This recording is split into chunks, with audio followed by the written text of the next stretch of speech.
Bonjour tout le monde. Bonjour. Good afternoon, everybody.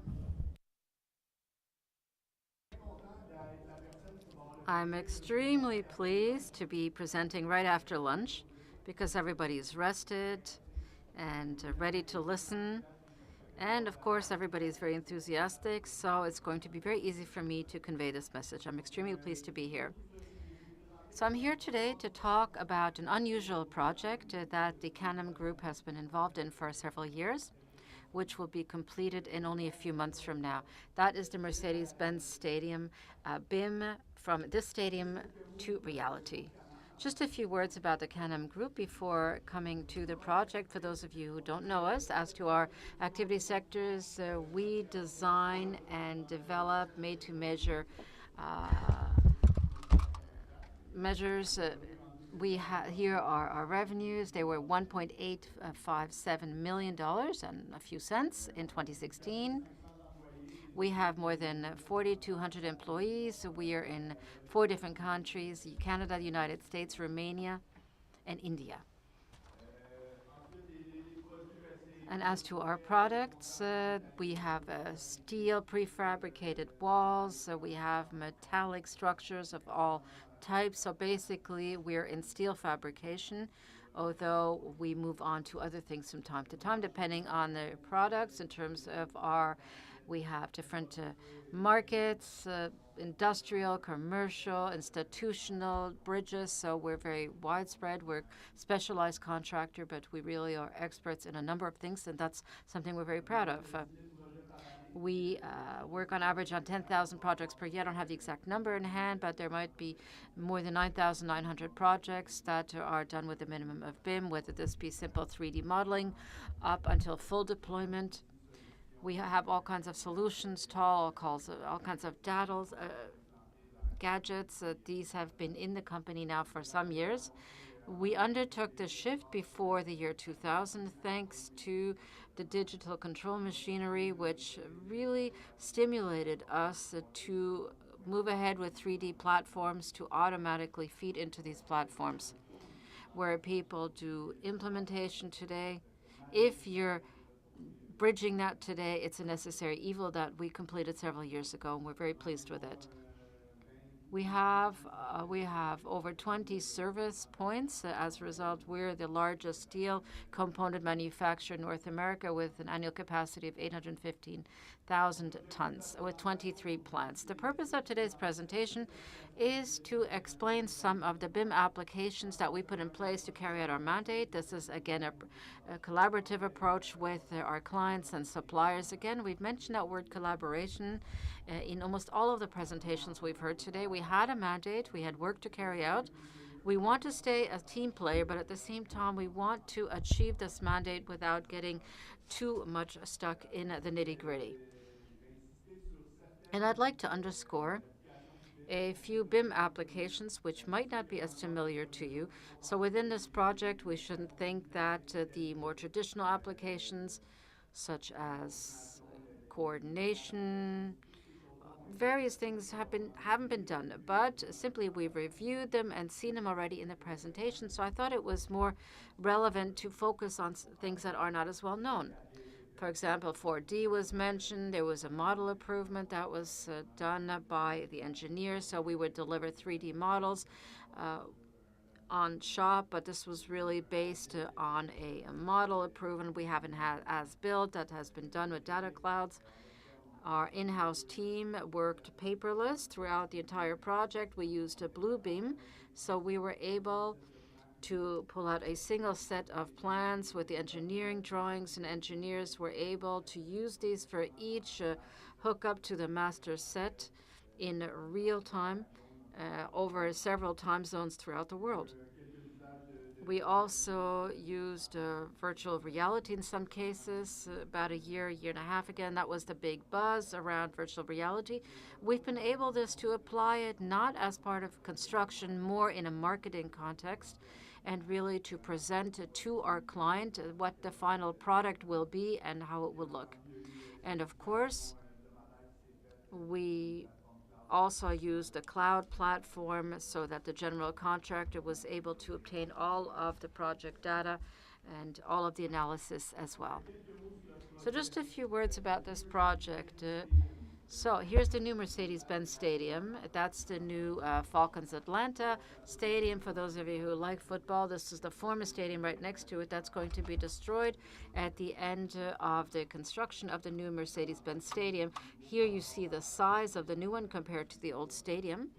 There's quite a large difference in size. So it should be completed in 2017. So 71,000 seats. They're expansible to up to 75,000. It's 150,000 cubic yards. Those of you who are familiar with density, that's quite huge. 29,000 structural steel. That's not the beams. That's just the main structure. So that's quite tremendous as well. And the unique design was done by experts in communication, so I think it's really worthwhile for me to read through this.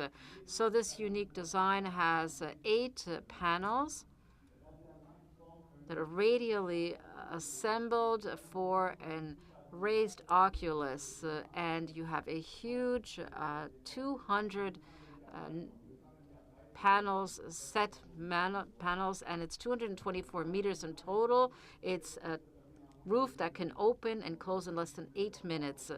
If you still have not caught on to the design, let me show you exactly what this is about. Here is how the roof opens.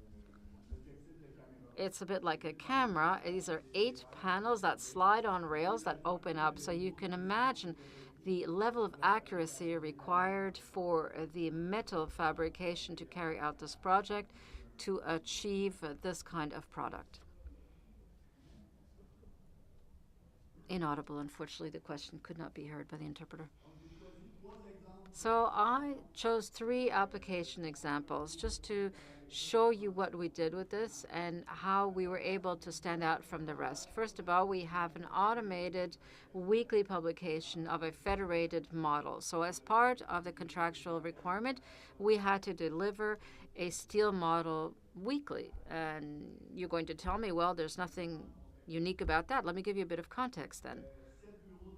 We have 7 design offices that were working at the same time on modeling the fabrication model, so 2 outside offices. In other words, we had to coordinate all of these offices, and at peak period, we had more than 300 people working on the modeling over 4 time zones and 16 Tekla structure models. This brings us back to the purpose is to deliver this federated model weekly. You can imagine the kind of logistics issues that this presented to be able to deliver this product. So when we reviewed this, we tried to turn a constraint in something that would be pleasant and useful for the project team. So we were able to deliver this product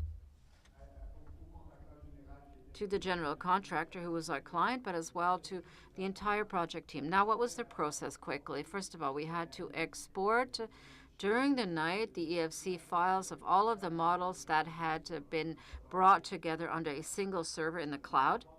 The idea was not to prevent offices from being able to work smoothly. We didn't want them to have to stop working, take the time to recopy up their models because these were very large files. We wanted to minimize the time it would take us to be able to publish weekly. Then we programmed an automatic extraction of these EF7 files by taking into account the necessary filters, because obviously for those of you who do a lot of modeling, you'll know that nothing is ever floating around in a vacuum. There is no doubling. We always had to take the time to truly filter all of the components to make sure that the final model would only contain true elements, not half things, not any eliminated parts. I don't think dummy. I don't think there's a translation for dummy. I think you know what I mean. So no parts that have been eliminated because the design had to stay as such and for control it, but we keep all of the drafts in our model. You can't deliver a federated model where you included all of the previously eliminated parts. You had to be able to filter them out automatically and to export an EFC. So once the EFC was extracted, we developed a process to reassemble on a Naviswork model. Then we had to be able to bring together all of the data from all of the project sources and our project data sources together. That is our production system, our scheduling. We also need all of the data on material orders. All of this had to be compiled. So you had to be able to answer a client's need and turn it into something useful. Just consider these 7 offices had to work at the same time and had to be able to refer the model from their colleagues to see how they did a specific thing, rather than always asking the engineer about, let's see, what about this, a specific issue, how did you solve that? We were able to call in others' data. And if you look at the right-hand side, and I know that's hard to read, but the site would know the expected delivery date, the production status. For those who were responsible for procurement, they could find out the order number, when it was received, by whom. All of this data was already contained in our production tool, and it was now available as requested, but it was also there for the whole project team. So first of all, we were very open in delivering such a model. We could say that rather than asking us questions, every time you need information, simply refer first and foremost to the federated model to get your information. So as a result, we were able to save a lot of time. Not only did this automated process allow us to move from a 20-hour production to automated production, which only took about 4 hours man hours, but it also became a must. People were waiting for the publication of this new model. We even include all of the reports that had been made on site because, as we all know, there are always going to be touch-ups that are required. But we tried to model them all to ensure that the model delivered at the end would be a model as built. Of course, there would always be some differences, but it was very, very close. So we reduced preparation time by 80%. We eliminated modeling errors at the source. So by publishing, filtering, and checking the content of our models every single week, of course, we were able to identify certain trends and errors, and we were able to eliminate them at source before they actually became an issue. So rather than ending up with the wrong parts on site, we were able to see if there are errors in sequence or tagging or any kind of notations in the models. Then all of these data sources were brought together under a single graphic database, and that was really a turning point for us. Here's a second example: dimensional verification of complex assemblies through 3D laser scan. We've seen a lot of success stories of people who used a 3D laser scan in order to take stock of an existing condition or to validate the as-built to make sure that what was built is consistent with the original model. In our case, it was a little bit different. So as you can see here, and I don't know if the people in back can see that, but here's the kind of assembly that was fabricated during this project. It's very, very complicated with high rigidity, and fabrication was done simultaneously in a number of plants on a very tight schedule. And since the steel was very rigid, we had a minimum of options available us to correct any mistakes once this was on site, because you need special equipment to do this, and we could only fix these mistakes in the plant. So it was absolutely necessary to make sure that the dimensions were accurate, specifically when it came to the structural elements and the method we used. And it took a few trials and errors before we came up with the right method. Basically, what we concluded thanks to this exercise is that we would scan the parts in the plant once the work was completed. Then we would treat them with Cyclone, with Leica. Then we would put the data cloud on them. So all you had was the actual manufactured parts, we would superimpose that on a theoretical 3D model to do checks, and we used Polyworks to do that. And what's good about Polyworks is that it's able to give you a color gradient between the point and a theoretical model. So we're able to see whether or not the theoretical model should be built in a given way. All of these data points are plus x, minus x, plus y, minus y compared to their actual position. So by having millions of points, we can pull out a trend and we can identify a problem. We had tried out a number of tools, Recap, 3D Shaper, Cloud Compare, and they all have pluses and minuses to them. And then we decided to use Polyworks specifically for the this color gradient. It was very easy, and it was very easy to use because of the way it's organized. For somebody in the plant who would receive this kind of result is amazing, because you can actually see what kind of a mistake you make. Usually when you measure one corner compared to another, you can see that there's an error, but you're trying to understand where it is. So maybe your plate got warped during the procedure. You can't really tell where, but here by simply looking at it, you can tell it if it's straight, but it's not of the right dimension. Maybe the holes were not in the right place, where we're able to obtain a degree of accuracy we had never seen before. But a challenge for us was to organize these operations as part of the fabrication activities. If you're familiar with manufacturing, it's go, go, go. Everything is very, very fast. Then it goes to paint. It comes out of the plant. It gets sent off to the site. So this kind of process required some thinking on our part, because ideally, in the best of possible worlds, we have to be able to do a first check right after what we call the assembly. So when the parts have been put one on top of the other, we have the right geometry to see whether or not anything was badly tacked together. Let's say it had to be at 45 degrees, but it's at 40 degrees. And so maybe if you had brought them together, maybe we could use this model. We made sure that we informed the manufacturers working for us. And I'm going to say, let's say you're going to make division 1-3, and here are the assemblies for which we had to check the dimensions. You must tell me where you're at with the assemblies. What we said: when I get to your plant on such and such a day, I'm going to give a result as quickly as possible.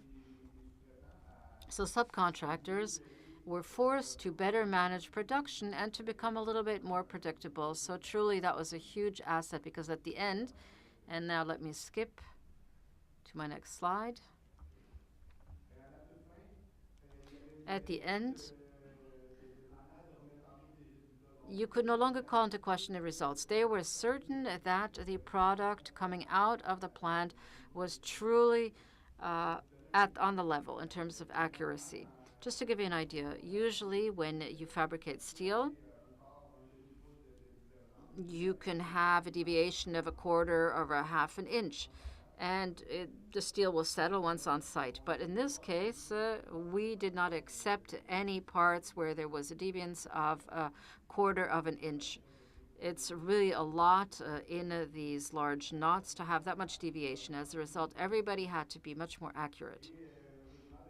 And fortunately, we were able to reach that level of accuracy. We also informed the workers about the source of the problem and the importance of quality throughout the whole project.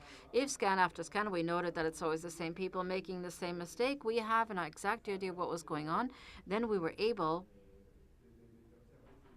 to note these problems and to settle them right at the source. I already received some comments from people who wanted to get my reports because they wanted to use this as for information. So we were talking about better communication.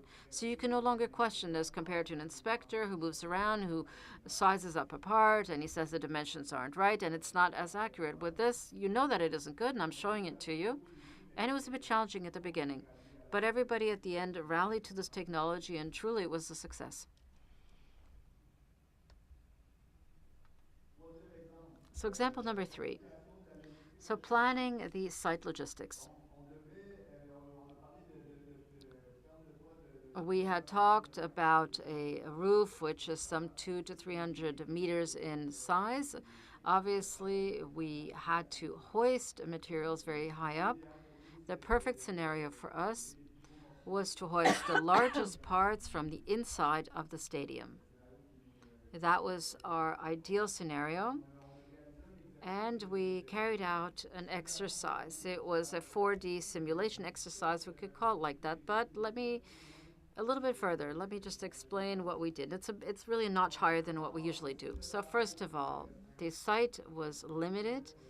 It was quite small. Over the course of the project, the client asked us to speed up the schedule. We had to bring in an additional GRU. It was a Manitowoc Work 31,000. It's one of the largest crawler type cranes in the world. I think it's the second largest with a capacity of more than 2,000 tons. This enabled us to do hoists of some 5,500 tons per lift. If you don't know tonnage, it's more than a million pounds. So in a way, it helped us a great deal in doing larger assemblies, but as well, we had to make sure that we had enough space within this bowl, the stadium, to do assembly first and foremost, because we had an access road which was quite tight, and that is how we brought in the parts.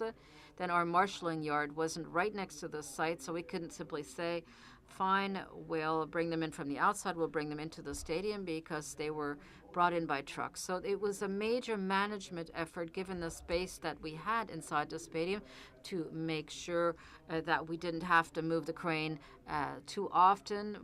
The less we had to move our equipment around, our racks, the better it would be at the end of the day. So that gives you a sense of this Manitowoc crane. Here's our foreman. He's high up there. He's right in the middle. He's 6 feet high. And this shows you how big this equipment is.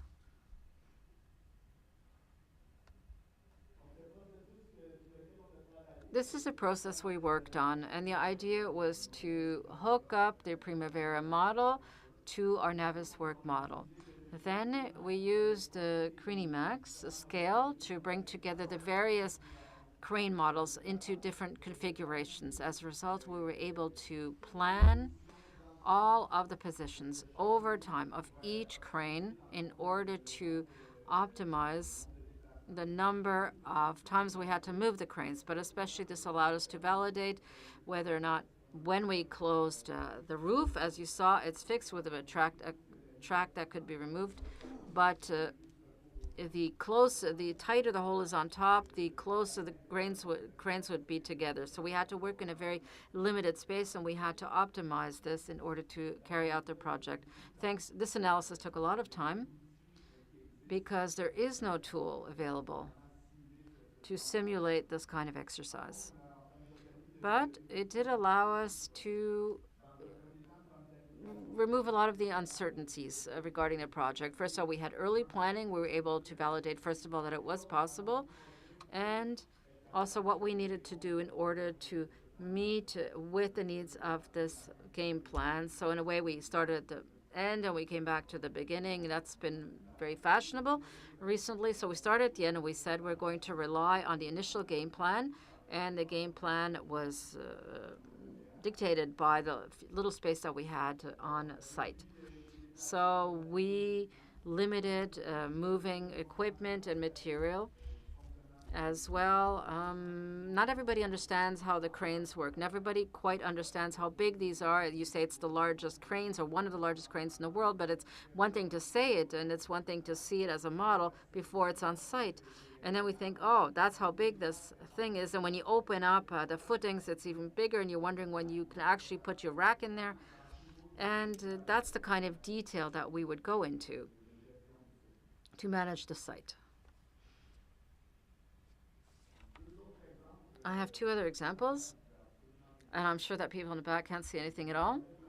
Well, I was waiting for this until the end if I had time, but there isn't going to be a Q&A, so let me talk about it since I'm here. On the left-hand side, we used the 3D models to planet our transport. Very often when you transport large parts, you have to approve a permit, and that's very critical, and it can sometimes delay delivery. So we use 3D models to obtain as much information as possible, especially to have a visual image that we can give to the government or the authority that would issue the permits. So we explain, this is my gate plan, this is how I will install the parts, this is my gravity center, and you see that my parts here are moved around, and we were able to deliver at the same time as we were obtaining the permits. So this enabled us to accelerate the process. We also were able to facilitate communication with the various authorities that would make this possible. So as we were progressing, we realized that we were even able to plan transportation much earlier in the process, before even the drawing coming out, before the plant started working. We're able to identify assemblies for which we would require a permit and how do we include that in the plan. Without the logistics department asking for these, we were able to deliver the permits. We said, here's the critical assembly or the assemblies, here are the transportation plans, and then you could go and get your permit. So it's the kind of modeling that really drives our transportation needs, rather than the transportation people looking at each plan one at a time and wondering whether or not that would be possible for them to carry out. So we were able to really shorten this process to ensure that transportation wouldn't, at the end of the day, become a bottleneck. Last point, erection weight report. Once we had our database with all of the information and all of the parts and the sizes and the weights, we made a tool for the steel layers so that they could choose any of the parts and know exactly what the center of gravity was and what the weight was. And all of that was going to be directly in the tool. So it made it possible for the operators to really change their plans. If they wanted to lift this piece instead of that piece, they would have the exact weights and they'd know how to hoist them up, and they could plan in real time. So for us, this was a major challenge. We learned a lot from this project. You always learn from a new project.